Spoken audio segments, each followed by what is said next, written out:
Welcome to Life with Long COVID with me, Paul Clark. It's estimated that around 400 million people are suffering from the effects of what is now called Long COVID globally. There are probably many more people suffering but not able to articulate what is wrong with them. This podcast was started for one reason and one reason only: that those suffering will not feel like they're on their own. Hello and welcome to the latest episode of Life with Long COVID with me, Paul Clark.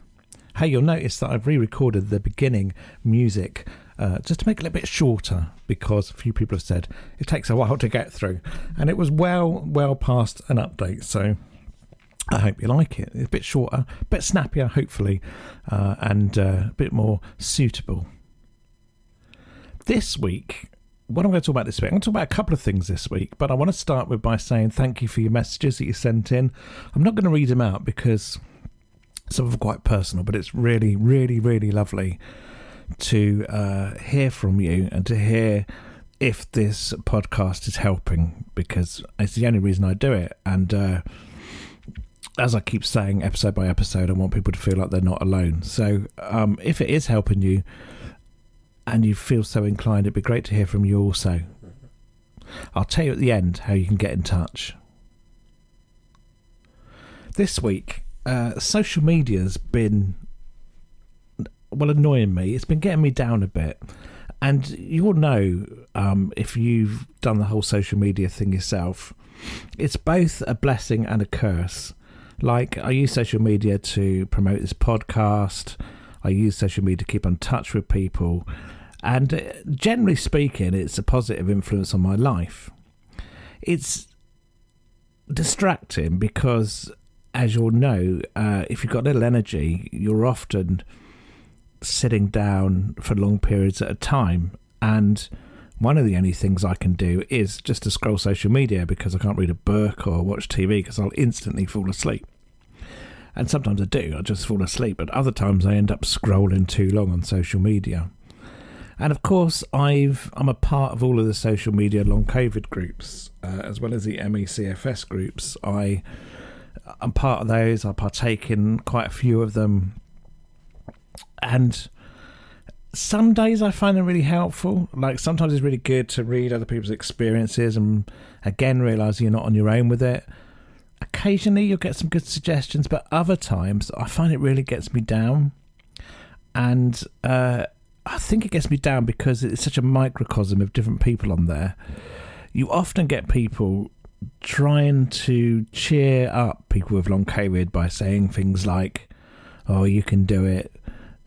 Don't let your illness define you," which was the title of my last podcast episode. You know, motivational kind of speeches, which to be honest with you, don't help. Like, they really don't help. Like, saying I can do it is a lie, because very often I can't do it because I'm so exhausted and my mobility is bad.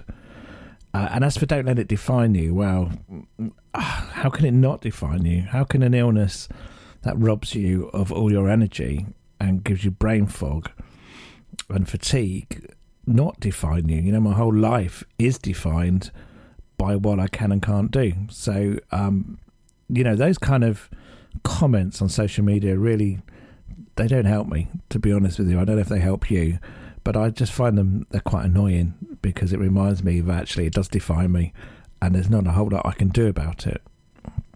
The only thing I can try and do is let it define me positively, which again is quite hard. Have an illness that reminds you constantly of what you can't do.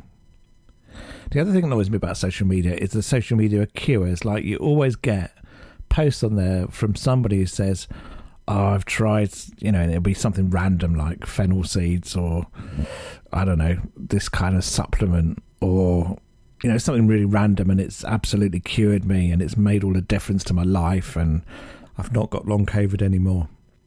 To which I say, fair play to you. Like, if something weird has cured you, that's great, but that's not the experience for the majority of people.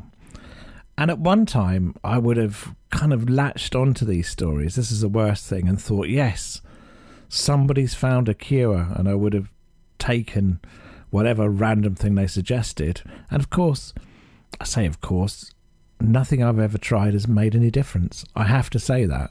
Like, I take most vitamins. I take, I say most vitamins, I take all the usual collection. I've been taking magnesium because I think maybe that helps me sleep and with kind of restless legs and stuff like that. But I've tried so many different supplements, so many different magic cures, so many different types of food. I've tried diets.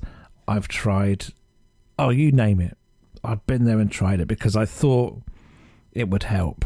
And I'm not having a go at people that share these things online because they're probably genuinely trying to help other people. But it's the expectation. It's the hope that kills you, as they say. You go on, you spot these things, you think it's going to work and it doesn't, and it just makes you even more down than you were to start with. So the kind of long COVID Facebook pages, Instagram groups, stuff like that are full of that kind of thing. And if I can forgive those people for sharing it because they're trying to do it from a good place, what I can't forgive is some of the companies that are trying to make money out of those of us with long COVID. Some of those companies who are advertising courses, treatment plans, that kind of thing, for a snip at £5,000 or whatever it is, we will call, completely cure your long COVID, and you'll work with all these top doctors. I don't think it's a great thing to try and profit from other people's illness. I really don't. And I'm relatively skeptical about their claims. If you've had a better experience, if you've actually paid for one of these things, and let me know. But the downside is, well, one of the many downsides is the fact that there's so many of us suffering from long COVID, is that there's inevitably going to be people who take advantage of that. So, be careful what you see online. And what I've started to do is have social media breaks from particularly chronic illness, long COVID groups, because for all the good they do, sometimes it just gets too much, and you get in a bubble and everything's about that, and some of the comments just get you down, and I take a break. And I think that's a good thing because you come back at it with a clear head. I've been thinking recently about what I do during the day, because compared to my busy life before, I don't do much at all, really. I see that as a positive because I was too busy before, and I don't feel the need to fill my day with lots of endless, meaningless things just to do something. Life is enough. Like, getting up is a win, having a shower is a win. If I manage to get any housework done, that's a win. And certainly the writing that I do here and podcasts, I take as a win because they take up energy, as you know. But what I've really tried to do recently is have a routine, like a framework to my day. Because if, like me, you've been robbed of a career or any kind of vocation through long COVID, you'll know that your days then are largely, or can largely be, a battle with fatigue, a kind of wrestling with what you can and can't do. And I found, actually, for my own sanity, really, that I've needed to have some kind of routine. So I get up at the same time every day, regardless of what I've got on, what I've got to do. I usually go to bed at the same time, and I have fixed things during the day which I do. For me, I try and have a period where I'm writing or recording every day, and that might change depending on my energy levels or how long I've slept or what's going on. But I still try and do that block every day and have some kind of routine to my life, because I think as humans we need it. No matter what life has thrown at us, we need some kind of routine. And we need that whether we've got chronic illness or not, but we especially need it when all our usual routines have been thrown out. So that's what I've been trying to do recently. I've been thinking about jobs as well. Like, I just can't... People comment and people will say, maybe you should be working. The government in the UK here are constantly talking about cutting benefits. They try and make you feel like you're a massive sponger and, you shouldn't be claiming these benefits. That's what they make you feel like. But I genuinely can't see myself being able to do any kind of paid employment, because when you don't know how you're going to be from one day, 1 hour to the next, how can you possibly do anything work-wise? I've tried to rack my brains thinking about the kind of work I might be able to do from home, for example. Maybe behind a computer, like my writing, that doesn't involve doing the same thing every day at the same time, that can be worked around my energy levels. I can't find anything other than the stuff that I've been doing, writing, and I can't think of a job who would possibly entertain somebody who might have to have, large periods off during the day or the week when I'm having a crash. And my mobility being terrible, being reliant a lot on mobility aids, it's also hard to think that I could go out and do something with any kind of reliable regularity. So at the moment, I'm in this kind of spiral of constantly feeling guilty for not being able to work, constantly fearful of my benefits being taken away, and then the crashing realisation when I look at job pages that I can't do anything anyway. Like, there's literally nothing out there I can do. So I'm going through that constant cycle at the moment of feeling guilty, looking, realising I can't do anything, feeling bad, and then it just continues and continues, and I need to get out of that.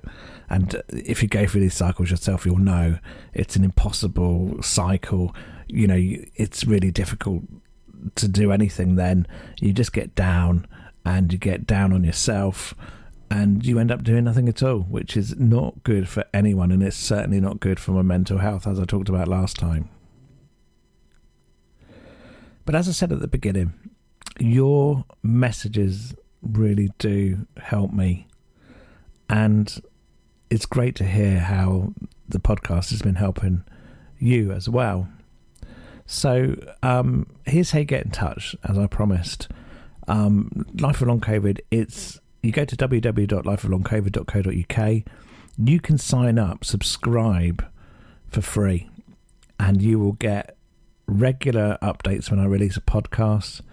You'll get articles which I write regularly around this subject, like newsletters. And you can also message me through that platform. And you can comment on the articles, you can comment on the podcasts. Now you can decide to donate and pay monthly or annually for that access, which really does help with the running of the podcast and my writing. It helps me in general, really.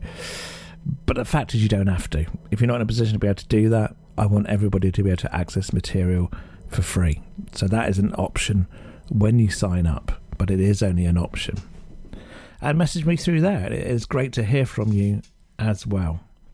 There'll be more articles coming in the week. There'll be podcast every Friday, as long as I'm in a position to be able to do it, which I realise is not always reliable. But if anyone understands, you understands, right? So, whatever you're doing over this next week, I really hope you can live at least guilt-free. That you'll be able to wake up in the morning and not have a whole list in your head of things you feel like you should be doing, a whole list of things you should be doing with your life as well as your day ahead. And I just hope you can clear your head and not feel guilty for not being able to do any of that, because it ain't your fault. It's not your fault you've got this illness. It's not your fault that it's not really widely recognised. It will be in time. But in the meantime, we've got each other. We can help each other get through this. You are not alone. And until the next episode, I'll see you again.